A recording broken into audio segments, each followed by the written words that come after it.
Hello, everyone. Good evening, everyone. My name is Mr. Zebron Ernest, a teacher at Al Muntazili Islamic Seminary, Girls Wing. Now, today, I'm going to take you from where we ended. And remember, this is Cambridge Lower Secondary Checkpoint. It's a maths paper 1. And this is a marking scheme, which I'll be taking you through. The duration of this paper is 1 hour. And since this is a maths paper 1, you are not allowed to use a calculator. Right? So there we go. We have done all these questions. We have done all these questions from question number 1 to question number 17.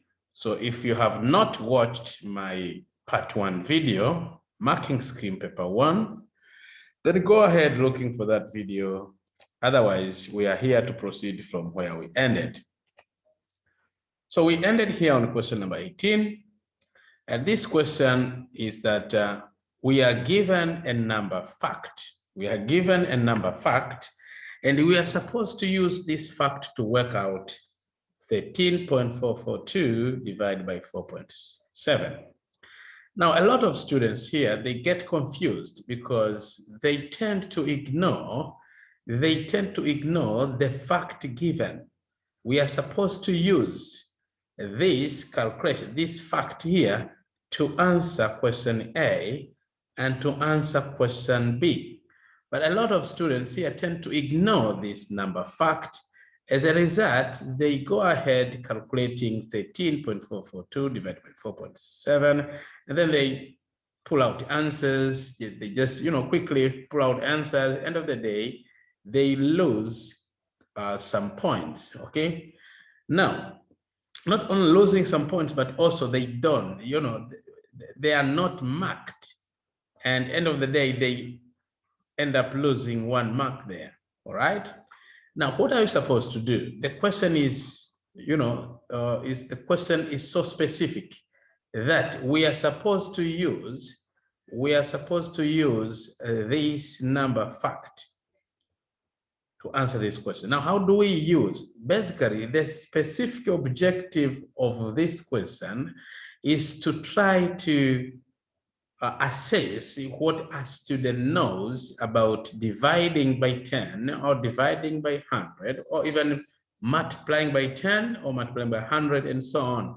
Is the student able to use those concepts of dividing by 10 or multiplying by 10 or dividing by 100 or multiplying by 100, those types of concepts, okay? So I'm gonna go ahead, take this number fact given, which is 13.447 divided by 47. This equals to 286. So I'm supposed to use this number fact to answer this question here. So what I'm gonna do is, the first thing is that I'm going to write this division as a fraction so that I can show you clearly what are the steps. So I take this expression here, or this fact. I take this fact and then I write it as a fraction because this is a division.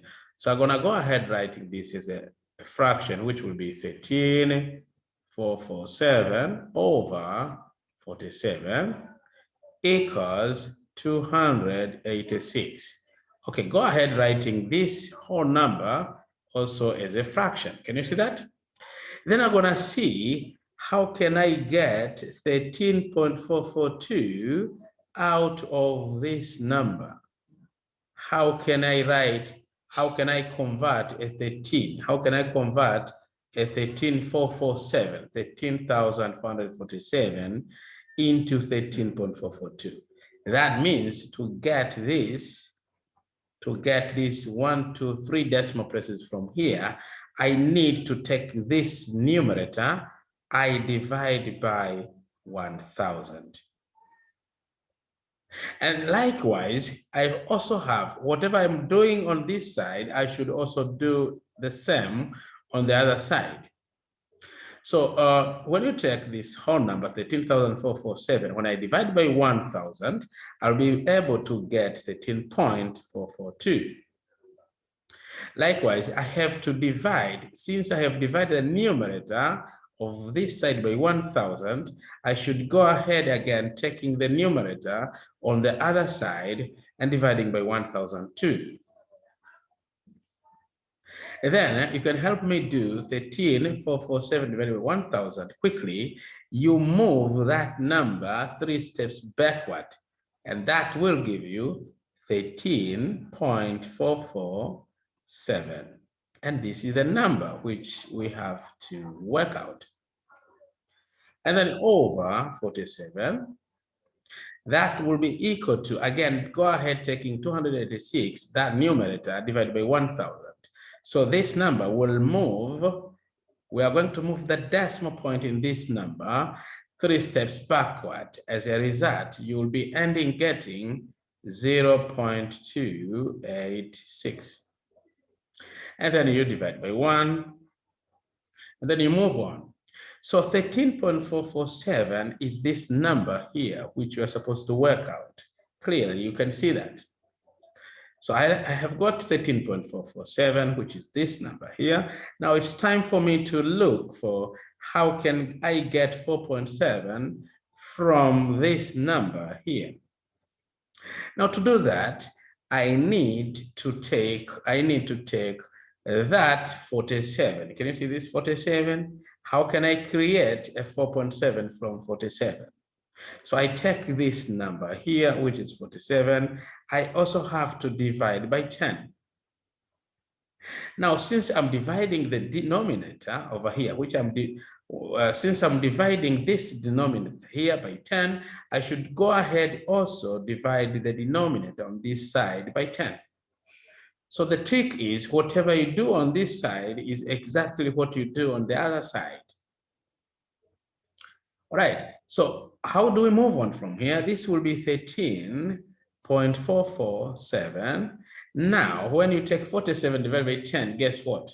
You move 1 step backward, and this will be equal to 4.7. Can you see now? I now know that 13.442,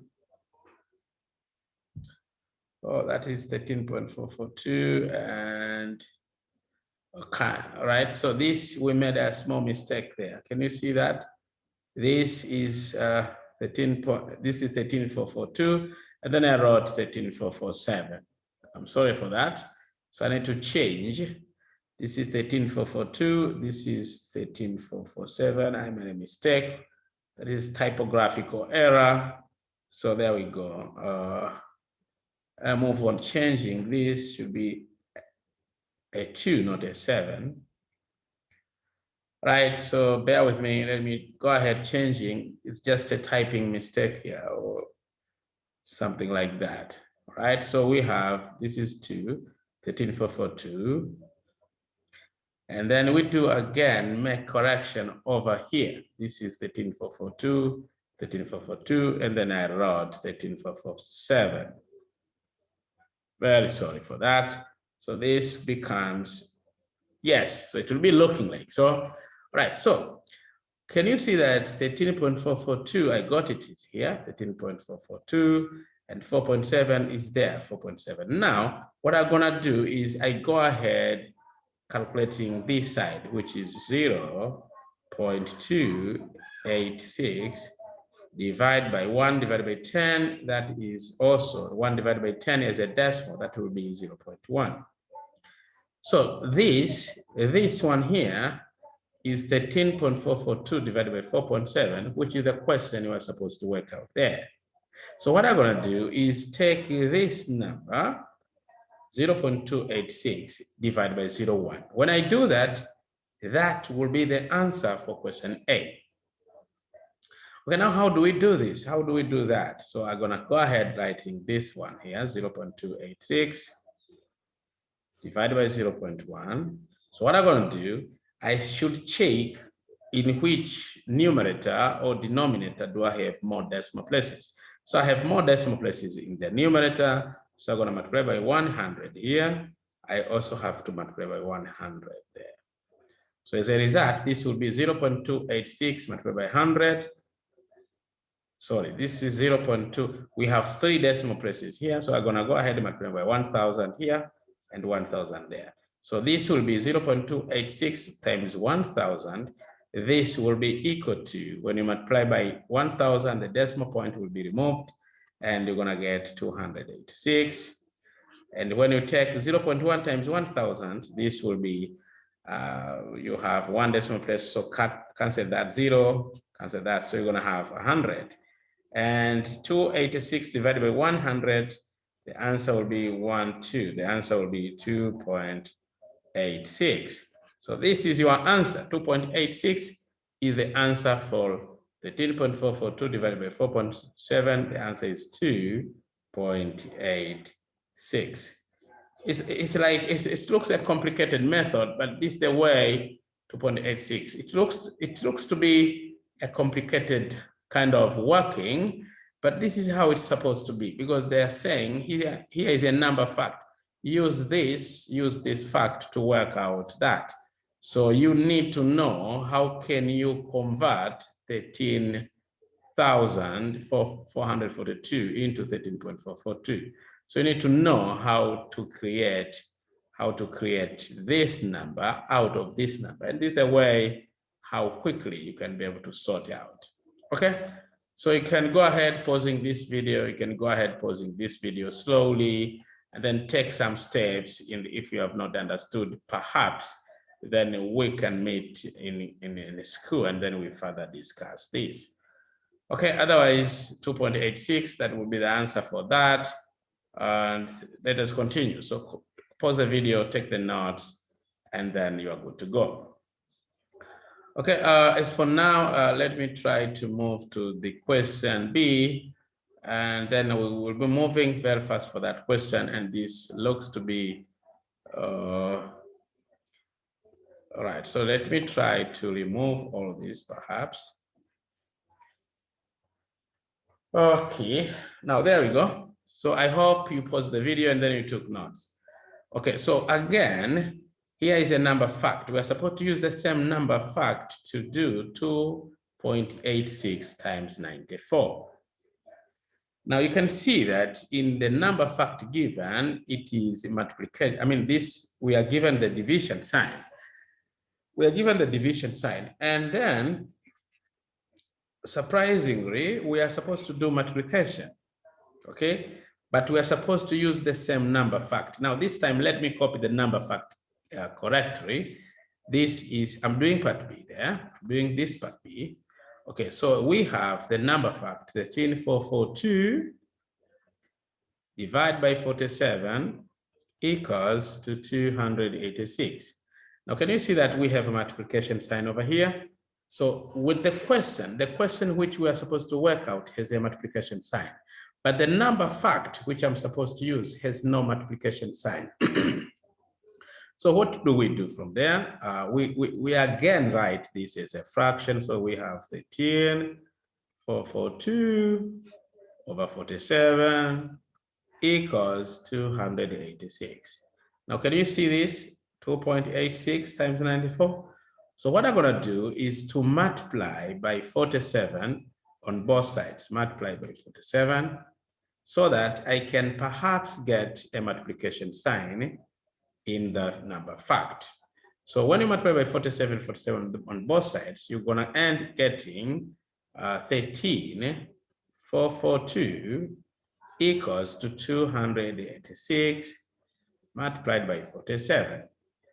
Okay. Now I can go ahead changing, like you can see this number. I don't want this number to be on my left-hand side. I want this, which is the question, which is looking to be the question I'm supposed to work out. I want this to be on the left-hand side, and I want this answer to be on the right-hand side. So guess what? I'm gonna swap. I'm gonna swap that. Okay. So this will be 286 multiplied by 47. So I'm looking on how I can create this 2.86 times 94. So I'm swapping that. I'll be getting 13,442 I'm just swapping this one to be written on the left and that one to be on the right-hand side.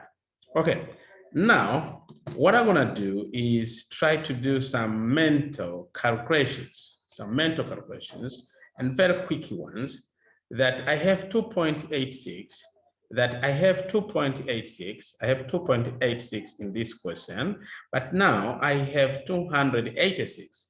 So the question is, how can I create 2.86 out of 286? So what I do, I need to divide this number. I need to divide 206 divided by 100.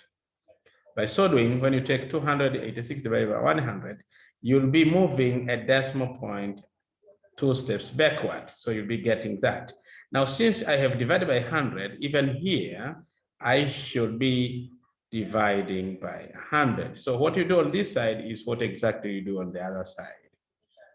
I hope that is clear. So 286 divided by 100 will be 2.86 multiplied by 47. What happens on the other side will be the same thing. This will be move 1 decimal point backward, 1, 2. So stop there. It will be 134.42. Can you see that? Correct. Then from here, you can see that slightly I have got 2.86, which is the same which I have here. Now, then the last task is to create a 94 out of 47. Can you see that? So how can you create 94 from 47?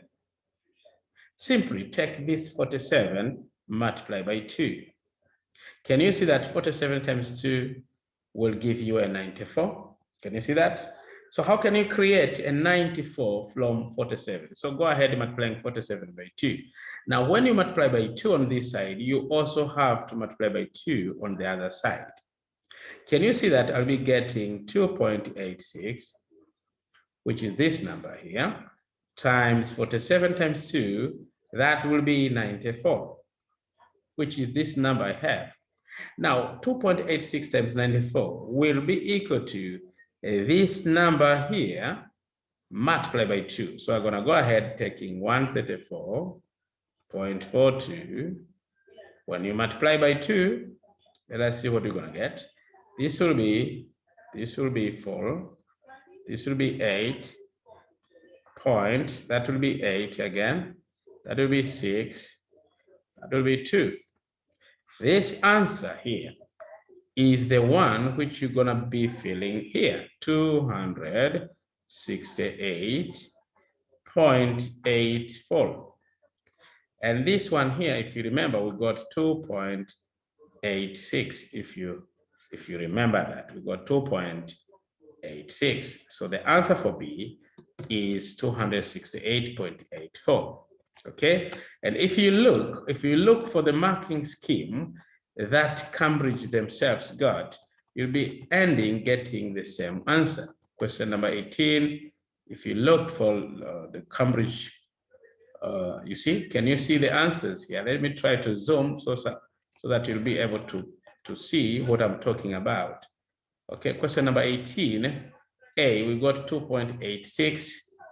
Can you see that? We got 2.86 if you remember my first working. And then if you go to question B, they got, Cambridge themselves got 268.84 and we got 268.84. So we're getting the same answer. And the disadvantage with marking scheme from Cambridge is that they just give the marking scheme, which is just answers only. They don't show the working, how they got these answers. So as teachers here, we help you fix the working there before the answer, right? So there we go. Now let us move on quickly. This question has taken a lot of time because I was trying to explain in details, because some students tend to ignore and then they come up with guessing methods. They don't show how, they don't show the logic, how they are getting answers. They simply guess, like, you know, we have like, I don't know what and what, and then they figure out the answers and then they put the answers there. End of the day, they miss the marks for working, or you find that they are not fully marked because their answers have come from perhaps a guessing method. Okay, a rectangle has sides of length 1,200 meters and 700 meters. Draw the rectangle to scale. Use a scale of 1 centimeter represents 200 meters. I was wondering, how can I draw a 1,200 meter using a ruler? But we are lucky that we're given a scale. Now, how do we use this scale? We do that 1 centimeter on the ruler will be representing 200 meters. So how about the 1200 meter? This, of course, will be represented by how many centimeters on the ruler? This will be equal to 1200 divided by 200. That will cut. So that will be equivalent to 60 centimeters. Okay. So my 200. Okay. My 1,200 meter will simply be represented by 6 centimeters on the ruler, whereas my 700 meter, let me do that. 1 centimeter will be represented by 200 meter. How about 700 meters? This, I guess, will be 700 times 1, which is 700 divided by 200. This will be somewhere around 3.5. So 3.5 centimeters on the ruler will be representing 700 meters. Okay, and then go ahead drawing this rectangle to the given scale. Now, most of people will just simply draw quickly and then without measurements, and then they get a wrong answer. So what we're going to do in this question, we're supposed to use tools. The tools are, we need to have a protector to measure angles in the rectangle. Can you tell me each angle in a rectangle measures how many degrees? I hope you say it 90 degrees, yeah? Okay. Anyway, so we need a protector to measure angles because we have to draw everything to the given scale, okay? So let me start drawing the length, which is 1,200 meters, and this is only represented by 6 centimeters on a ruler. So we need a ruler, okay? So we need a ruler over here. So pull your ruler, and then go ahead measuring the length of 6 centimeters. So the length of the 6 centimeters, you push it somewhere down there, and then you take your pencil. It's so nice, a HB pencil. We prefer using a HB pencil, okay? So from here, you measure 6 centimeters. So measure 6 centimeters like that. Okay, that's 6 centimeters. And then once you are done, then you need to take a protector. Put the center of the protector somewhere there. Let me try to move my line like so, and take this protector, put the center of the protector at the beginning of that line. You see that? And this should be able to read 90 degrees. So 3.5 centimeters will be measured from the center of the protector. When I say the center, I mean, can you see this mark there? Can you see this mark? I'm trying to show that the angle I'm looking for is that angle 90 degrees. So in this direction of 90 degrees, in that direction of 90 degrees is where I will be measuring the length of 3.5. So I have to put a mark. In that direction of 90 degrees. I have to put a mark somewhere here. And then in that direction is where I have to measure a distance of 3.5 centimeters using a ruler. So I take my ruler like so, and then turn around my ruler vertically up. I have to take my ruler vertically up. And then once I do that, And then I have to read in this direction, Can you see in this direction? I have to read 3.5 centimeters. So my 3.5 centimeters will be somewhere here. So move the dot that direction and put 3.5. There we go. That is your 3.5. Okay, so that is your 3.5 in that direction. Okay, so in that direction is where you measure. You need to draw. Can you see that? That is your 3.5. There you stop. Okay, and then you again take a protractor, stand on this side, stand on this, the other end of the other end of the line, then again measure 90 degrees. You have to measure 90 degrees in that direction. You have to measure 90 degrees in that direction. Okay, so you have to measure 90 degrees in that direction and then locate where 90 degrees is. Okay, all right, so there we go. Put a dot there. And then in that direction, you need again to measure using a ruler. You need to measure in this direction. You need to measure 3.5. And then put a mark where 3.5 is. This is where 3.5 will be. Okay, that is where 3.5 will be. And then take out that. Okay, before you take out a ruler, you need to draw a line. Before you take out a ruler, you need to draw a line from here in this direction and then stop there. Once you do that, then you move your ruler aside so that you can connect the 2 points.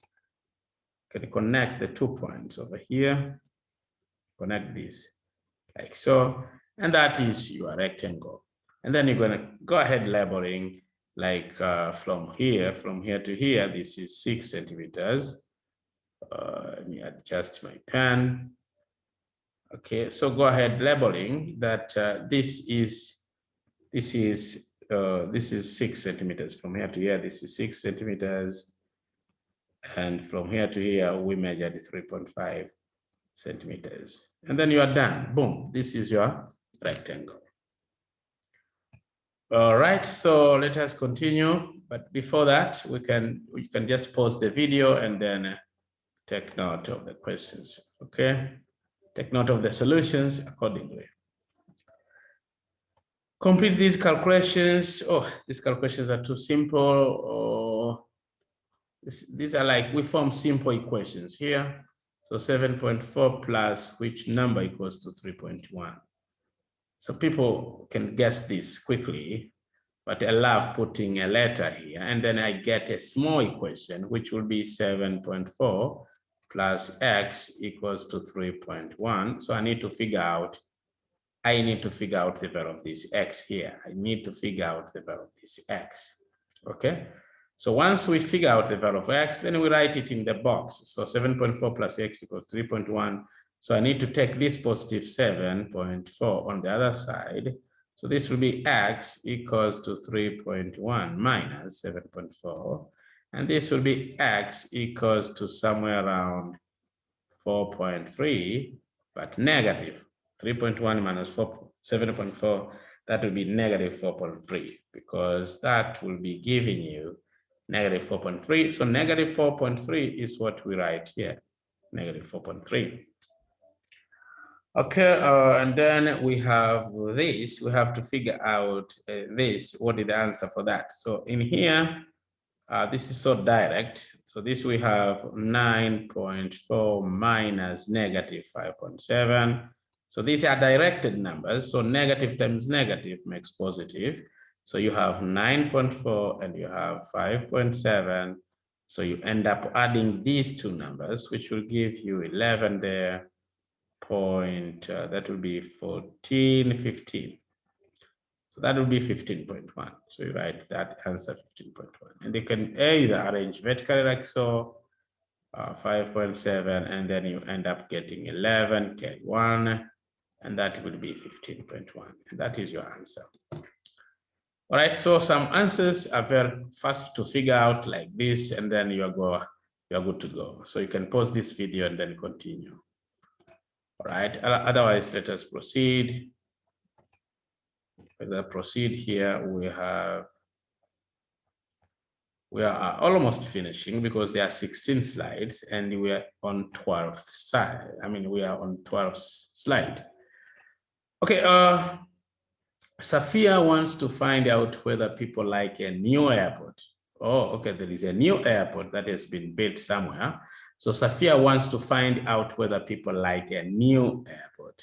So she surveys 20 people. Oh, okay, you want to find out whether people like a new airport, and then you only ask 20 people. And then you're not asking 20 people, but Sofia is just asking 20 people who work at the airport only. And one morning in March to find their opinion of the airport. Write down 2 ways Sofia could improve her data collection method. Definitely, Sofia has some, there is a way of improving,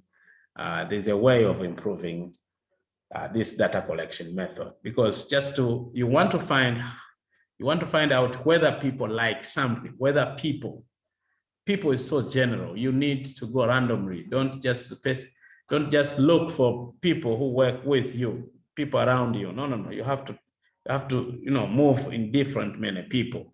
So write down 2 ways. Actually, I'm going to give you several ways, and then you take 2 ways out of these several ways on how to improve this data collection method. So you choose 2 out of these for you, which will be convenient. So Sofia has to ask more people, like as I say, not just 20 people. You need to ask more people because you're trying to find out whether people like a new airport, they like something. So you have to ask more people, okay? Secondly, you have to ask passengers, not just employees. Can you see that? She surveys 20 people who work at the airport. That's not fair. It shows some biasness. Why should you be too biased while you are looking for the information, whether people like something or not? You have to ask passengers, not just employees, okay? Also ask people throughout the day, not just in one morning and then you say, this information, that collected information is more than enough. No, you have to ask people throughout the day.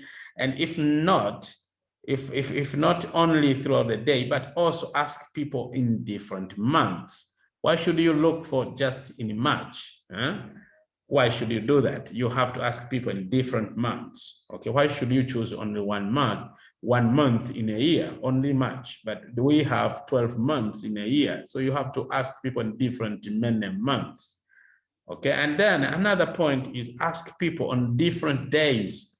Why should you choose only 1 morning and then you're good to go? It's impossible. Such data collection method will be unsuitable in my opinion. So how many points are there? 1, 2, 3, 4, 5. Pick now, out of these 5, pick now only 2, which you seem to understand better.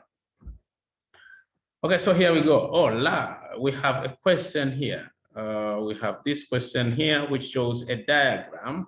Anyway, before I go further, you can pause this video and then take notes of this on how you can help Sofia improve the data collection method. Okay, otherwise we should be going. Okay, number 22, the diagram shows an object made from 5 cubes. Okay, we have 5 cubes here, and it has been drawn on isometric paper, as you can see. Now we have the plan view and we have the front view. Now the question is, draw the plan and the front elevation of the object on the grids below. What you're supposed to understand is that a plan view is the view that one gets when you see at an object from the top. So it's a top-down view. So it's like you're trying to pretend that you are seated in the aeroplane and then you are looking at something which is on the ground. So when we say a plan view is the view that somebody gets when watching or when looking at something from the top. So in other words, we call it a top view. So when I'm looking from the top, when I'm trying to pretend that I'm seated in the aeroplane, and then I'm looking from the top down, what will be my view? So I will be able to look, I'll be able to see that, cube, this cube here. Let me try to show you. If I look from the top, I'll be able to see this part of the object. And I'll also be able to see the other part next to it. I'll be able to see this part here. I'll also be able to see that part there. And not enough, I will also be able to see that part there. So in other words, how many cubes will I be able to see from the top? So again, let me try to show it again. So like as I said earlier, I'll be able to get, or I'll be able to see how many cubes? 1, 2, 3 cubes, and the fourth one will be here. So 1, 2, 3, 1, 2, 3 cubes. So these 1, 2, 3 cubes, 1, 2, 3 cubes will be seen like on the same horizontal view. So the plan will be, I will be able to see 3 cubes, 1, 2, 3. So I'll be able to see those cubes. Let me try to show you the cubes I'm talking about and draw them here on a grid. So I'll be able to see 3 cubes, 3 cubes. So you draw that way. I'll be able to see 3 cubes being laid horizontally. So I'll be able to see 3 cubes like so. See that? I'll be able to see 3 cubes laid horizontally, 1, 2, 3 cubes horizontally in one line, in one horizontal line. And also to this cube here, there is another surface that I'll be able to see attached here. I'll be able to see that part attached there. So can you see that? So end of the day, I'll be getting something like this. And this is what I call the plan. So the plan is something somebody sees from the top. I think that is very clear.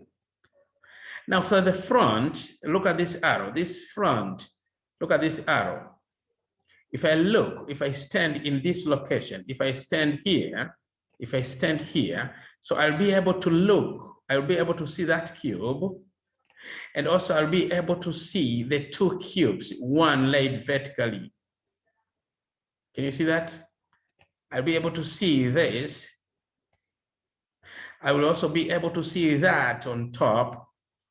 And also I'll be able to see the other cube here. Can you see that? Now, how do I draw them? I'm going to draw, let me try to clear so that you can be able, because I've drawn too much lines and then it may be confusing my students here. So what I'm gonna do is try to remove some few lines because they tend to be confusing. Even me, I'm getting confused a little bit because of these too many lines I'm putting. Okay, so there we go. So the front view will be 1, 2. I'll be able to see these 2 cubes, one being on top of the other. Okay, so I'll be able to see those. Now, how do I make these 2? 1, 2, one on top of the other. So the front, I will be able to see, I will be able to see 1. Okay, let me try to be able to see 1 somewhere here. Okay, we draw nicely, and then so 1 there. So this is 1 cube. I'll be able to see that. Okay, so can you see that? So I'll be able to see that. And also to this, let me check. To this, I'm gonna attach another cube somewhere there. So I'll be able to see those 2 cubes. Okay, one on top of the other. Can you see that? 1, 2, so 2 cubes. And also I'll be able to see this and that. So here I'll be able to see another cube somewhere like that. Okay. And also this. All right. So I'll be getting something like so. You see that? So that is my front view. That will be my front view. Let me try to adjust it, making it neater so that I can have something neat. You see that? So I'll be getting something like so. And this is what we call the front elevation. Okay, so we have 1, 2, and then so I'll be able to see that. I'll be able to see these two. I'll be able to see this and that. Okay. Right, I think that is very clear. And if you see what the Cambridge, you can see what I'm trying to do. This is the plan 1, 2, 3. So this is what I was trying to say, 1, 2, 3, and this is 1, 2. So you can see this. So we have 1, 2, 3, and then 1 attached there. And we have another one here, which we call it the front elevation. Okay. So 1, 2, 3, right? Plan of front elevation. Okay, correct. Now this is just Cambridge kind of drawing, and then we're good to go. So we'll be having a plan like so and a front like that. So boom. All right. Now let us proceed to the next question. The next question will be, let me see. Oh, this question here. Now this question will be, we have to understand this as 12-hour clock and 24-hour clock. Now, how do we do that? 12-hour clock times into, so here we're supposed to change 12-hour clock times into 24-hour clock times. So we have 6:15 p.m. Now, if you want to change any time that is in PM, okay? If you want to change any time that is in PM, what we simply do, any time which is in PM, and then you want to make it 24-hour clock. We want to make it a 24-hour time. So what we do, we add 12. So mark my words. If you have any time which is on a 12-hour clock, it is reading something PM. So to convert that into 24-hour clock time, we simply add 12 to that time. So this is PM, and then you want to make it on 24-hour clock. So what we're gonna do, I take 6.15 to this, I will be adding 12 there.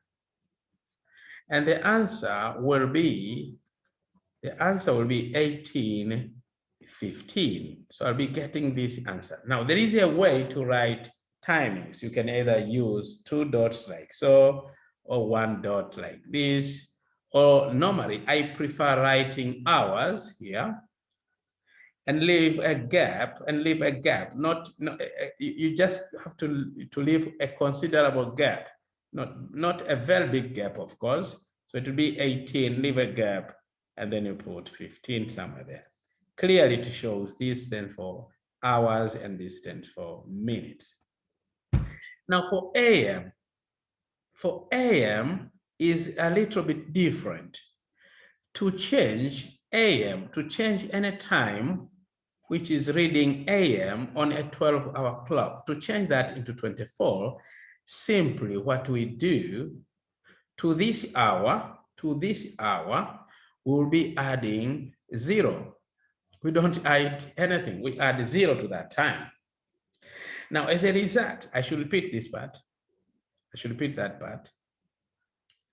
For this AM time, this is 9:59 AM. To that, we'll be adding zeros to that time. Now, how do we do that? This will be 9:59 To this, I'll be adding 0, and then I get 9:55. But then, how do we record? How do we record on a 24-hour clock? A 24-hour clock uses four figures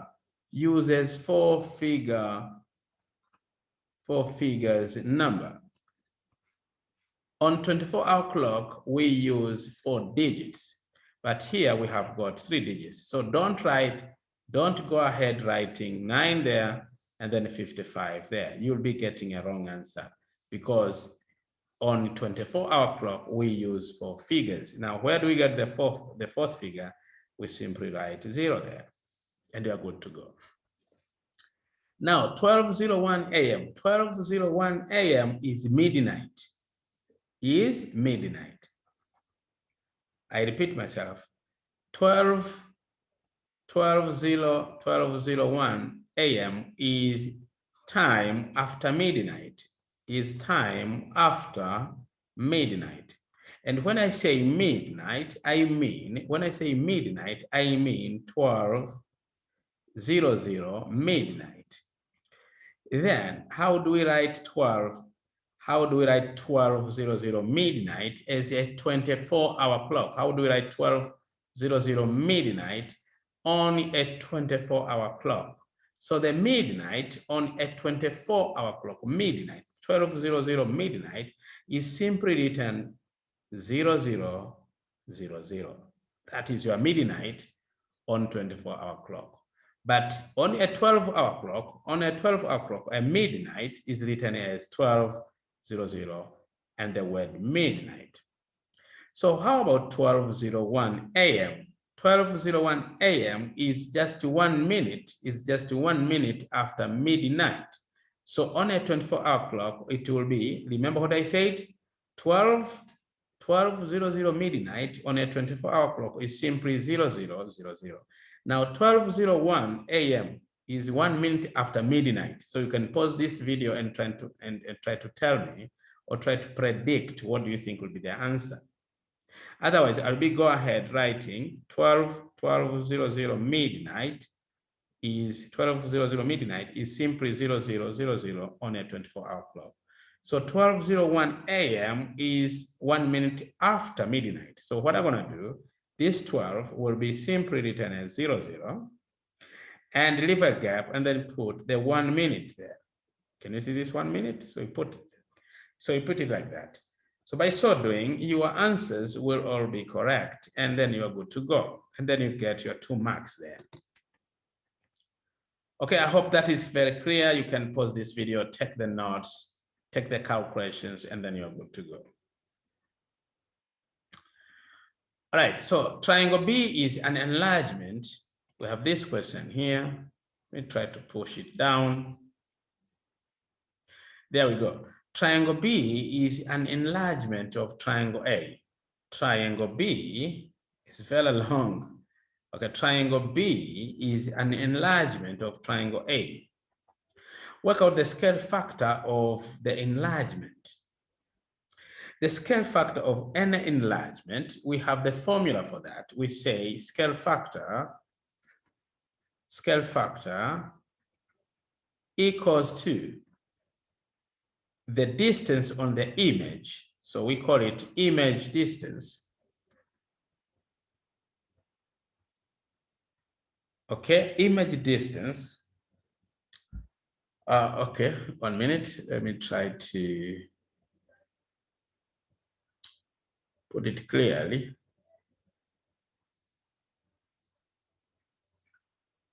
Okay, so there we go. So scale factor is the image distance over the object distance. Now, how do we look for this image distance? We look for corresponding sides of the image and the object. So look at this side, for example. This side here corresponds with this side on the object. So how many boxes are here? How many boxes from here to here, we have 1, 2, 3, 4, 5, 6, 7, 8 boxes. So the image distance will be 8. Divided by the object distance. The object distance will be 2. We have 2 boxes on this side. So divided by 2. So what you get will be the scale factor. So the scale factor will be equal to 4. That will be the scale factor. So what are the scale factor of the enlargement? The scale factor will be 4. So you can pause the video, take the notes of that, and then you are good to go. Okay, the next question, I have only 1, 2, 3 slides left. So I'm almost done with this paper 1, and then stay tuned for paper 2. All right, the table you see here shows the ages of a group of boys and girls. Now, that we have 8 boys who have the age of 10, and we have 8 girls who have got the age of 10 again. Keep going.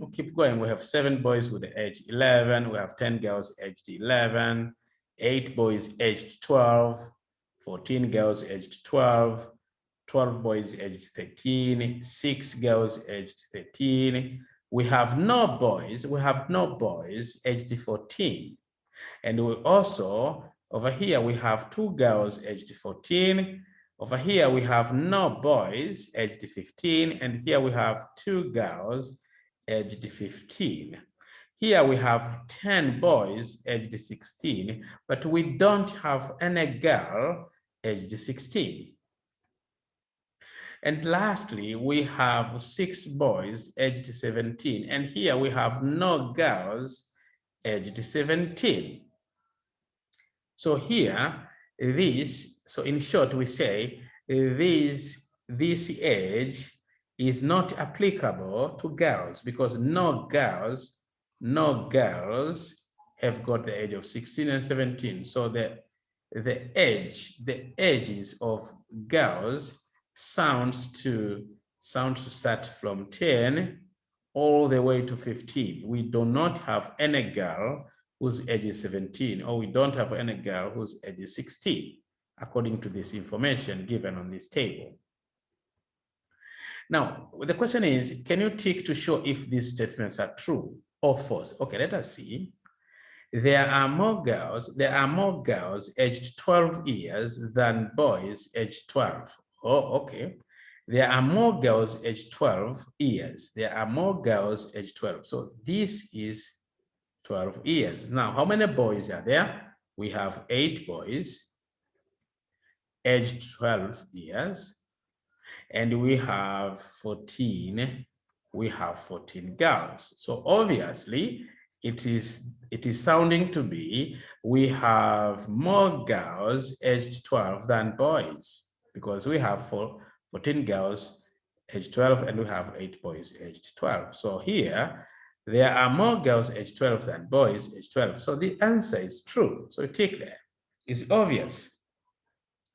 Now the range of ages, okay, for the boys, the range of ages for the boys is higher than the range of ages for the girls. What is range of ages? Range for boys. Range for boys is that, how do we calculate range? We know that range is the highest minus the smallest. Range is the highest minus the smallest. So now when you look for the boys, what is the highest age? For the boys, let me write here, boys. For the boys, what is the range? Now range in terms of what? A range in terms of ages, range of ages. So I'm gonna go for the boys and see. The boys are here, but they need range of ages. Range of ages. So what is the highest age for the boys? The highest age for the boys, as you can see, we have 6 boys aged 17. So the highest the highest age for the boys is 17. Minus, what is the lowest, what is the smallest age for the boys? The smallest age for the boys, as you can see from here, the smallest age is 10, and there are 8 boys. There are 8 boys with the age of 10. So the smallest age for the boys will be equal to 10. So what is 17 minus 10? We have the range of ages. The range of ages for the boys is 7. How about the girls? Let me try to calculate the range of ages for the girls. Now for the girls range, I'm gonna look for the girls, I'm gonna look what is the highest age for the girls. The highest age for the girls is not 17, is not 17. Can you see that? The highest age is not 17 for the girls because I don't have any girl. I have no girl who have got the age of 17. And also, I don't have any girl. I have 0 girls here who have got the age of 16. So the highest age for the girls will be 15. Can you see that? And we only have 2 girls. We only have 2 girls with the age of 15. So the highest for the girls will be the age of 15, minus the smallest. And the smallest will be the same because we have 8 girls with the age of 10. So the highest will be 10. And we are calculating the range of ages, for the girls. So 15 minus 10, this will, can you see that the range, of girls is 5, whereas the range of ages for the boys is 7. Now, can we go quickly and answer the question? The range of ages for the boys is higher than the range of ages for the girls. I agree. We got the range of ages for boys is 7 and the range of ages for the girls is 5. So the range of ages of boys is 7 and the range of ages of girls is 5. Hence what? The range of ages for the boys is higher than the range of ages of girls. So this I also agree, and this is totally true. See that? So good.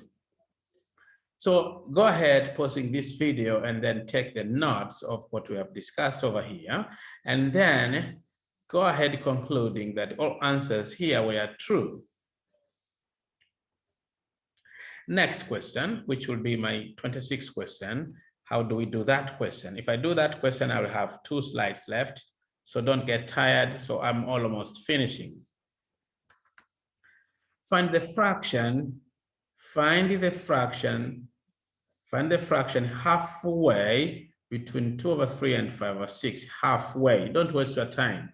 If they say halfway, they mean take these 2 fractions, add them, then the answer you get divided by 2, halfway. So go ahead taking that fraction 2/3, then add it to 5/6. The answer you get, you divide by 2. So it's just simply do this calculation, do this setup, and then you're good to go. Let me start with the numerator. What is 2/3 plus 5/6? So 2/3 plus 5/6, go ahead putting, like you know how to do, put LCM of 3 and 6, that is 6.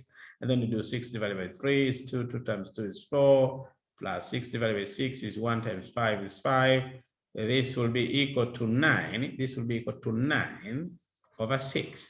But this is not final. Of course, what we're going to do is now take 9/6. Take 9/6.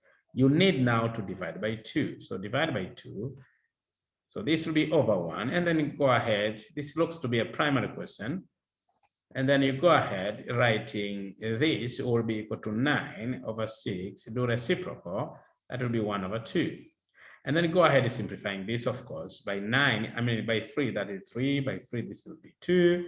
And then the answer will be 3 times 1 is 3. And then 2 times 2 is 4. So the answer, the fraction that is halfway between 2/3 and 5/6, the answer is 3/4.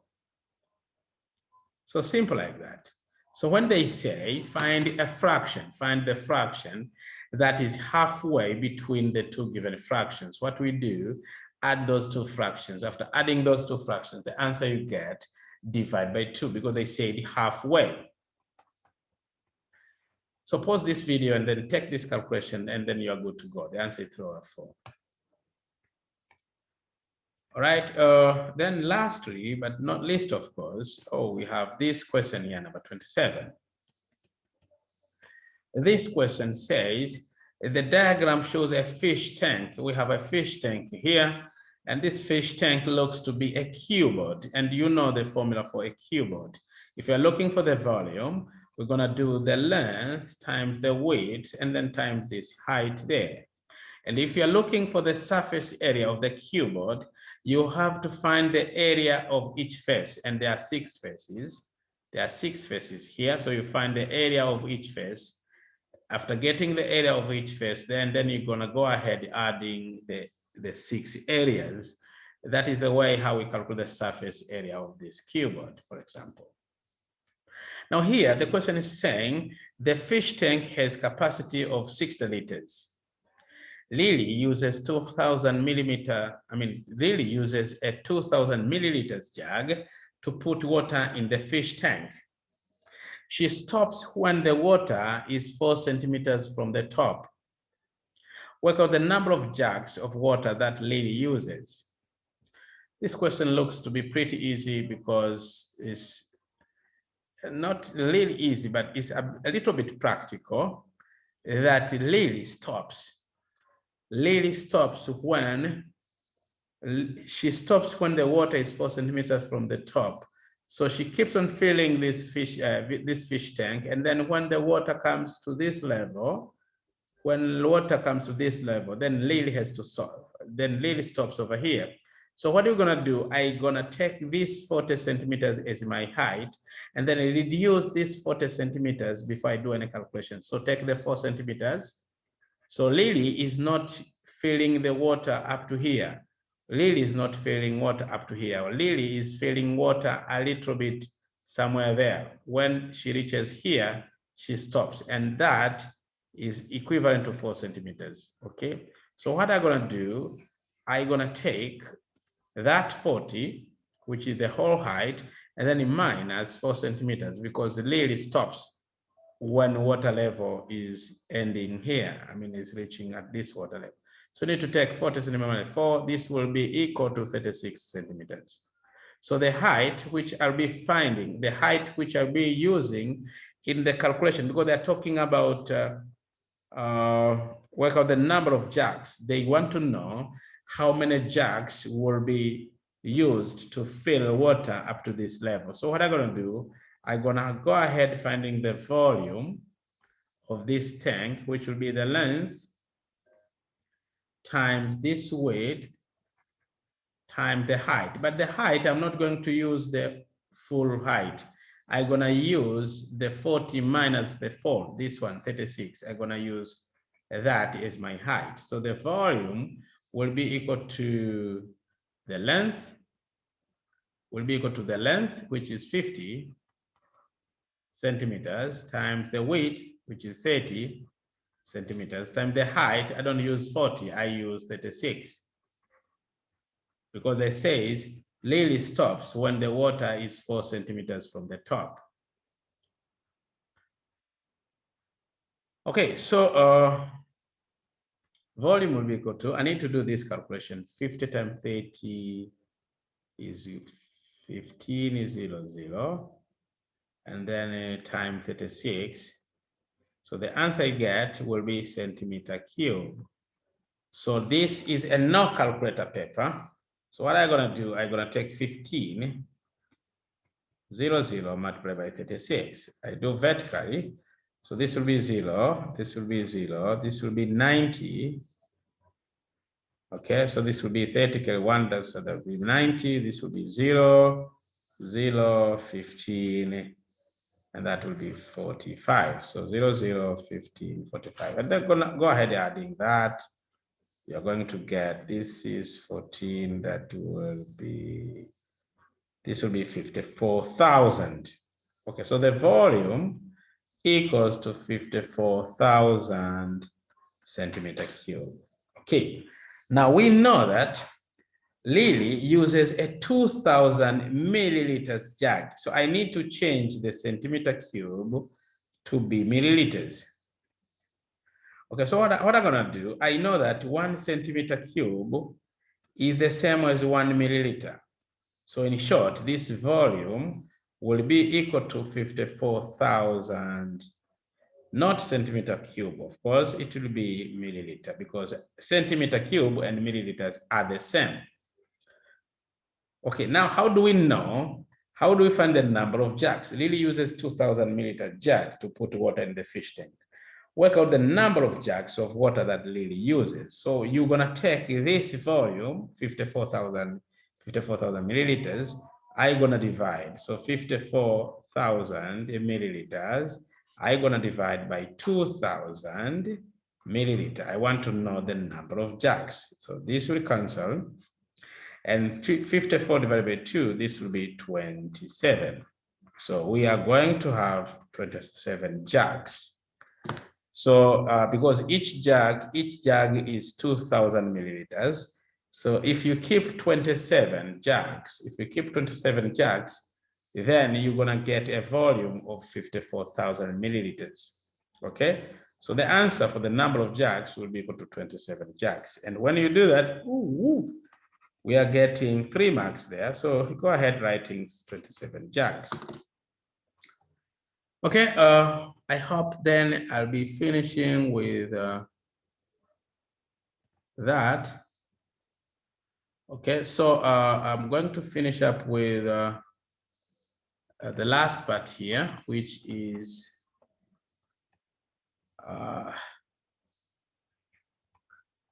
so this is my last slide, which will be almost, it looks easy.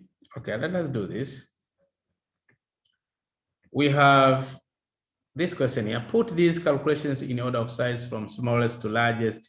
You do not need to work out each value. Oh, you don't need to work out each value. I don't know. I don't know. How can I do this? Okay, without working out each value. Anyway, so let me try to do this. This looks to be simple to me. 9 times 0.1. 9 times 0.1 without a calculator, this will be 0.9. 9 times 0.1, this will be 0.9. This was 0.1. How about 9 times 0.85? This looks to be very complicated. Okay, without a calculator, this will be, let me do it quickly, 0.85 times 9. This will be 45, carry 4, 72, 76, carry 7, and times 0 will be 0. We add 7 there, so 1, 2. So we have 45, 76. Okay, so we have here, for this calculation, we have 7.65. How about this one? This is division. So we have 9 over 0.18. Take this, we have 2 decimal places, so multiply by 100 up, multiply by 100 down. So we'll be having 900 divided by 18. So by 18, this is 1, by 18, this will be 5. So that is 50. So this is 50. Okay, now, so since I know, okay, let me calculate this. 9 divided by 0.5. So 9 divided by 0.5, that will be times 10 there. So we're going to have 90 over 5. This will be equal to 90 divided by 5. This will be 18, because 18 times 5, that is 90. So this will be 18. Now from this, I can determine which one is the smallest.